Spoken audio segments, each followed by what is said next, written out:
Dear my fellow Nigerians, I have refrained from engaging with vitriol, scorn and suspicion directed at me online because I was not raised to trade in lies or to indulge in false narratives.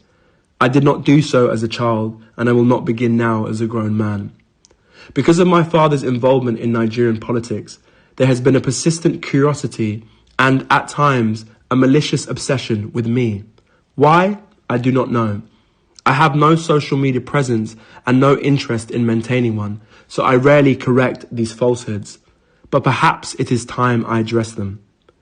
I understand that gossip follows those connected to public life, but let me remind you, my father is the one in politics, not me.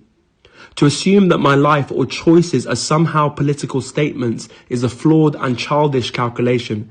It reveals more about the pettiness of those spreading such narratives than it does about me or my father.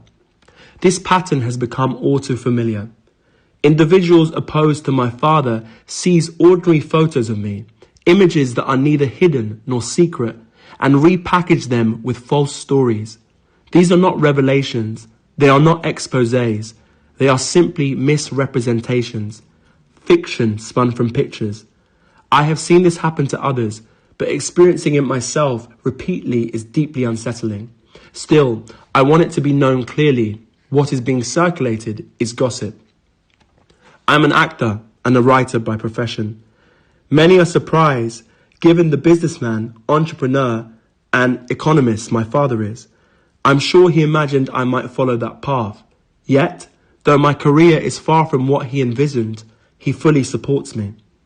Unlike many children of Nigerian politicians, I have never relied on nepotism.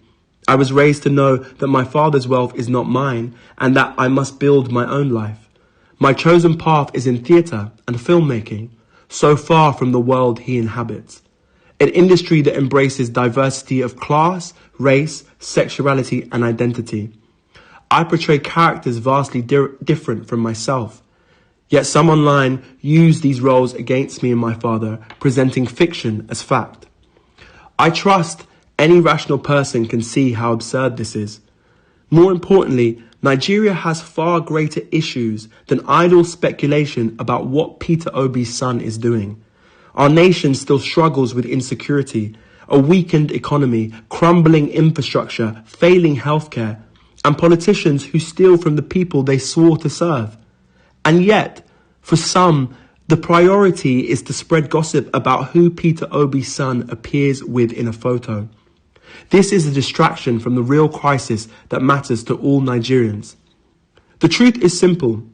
Peter Obi's son appears in photos with his friends and his work colleagues, nothing more. If people wish to invent otherwise, I hope they sleep soundly, knowing they are spreading lies. Nor I or my father are perfect men. And as a father and son, we have our differences. But I can attest to his integrity and his relentless desire to lead Nigeria out of its current hardships. In our home, as a child, the lesson was always clear.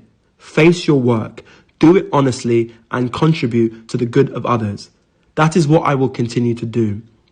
So to those who attempt to distract us with lies, I beg you, stop pulling attention away from Nigeria's urgent problems.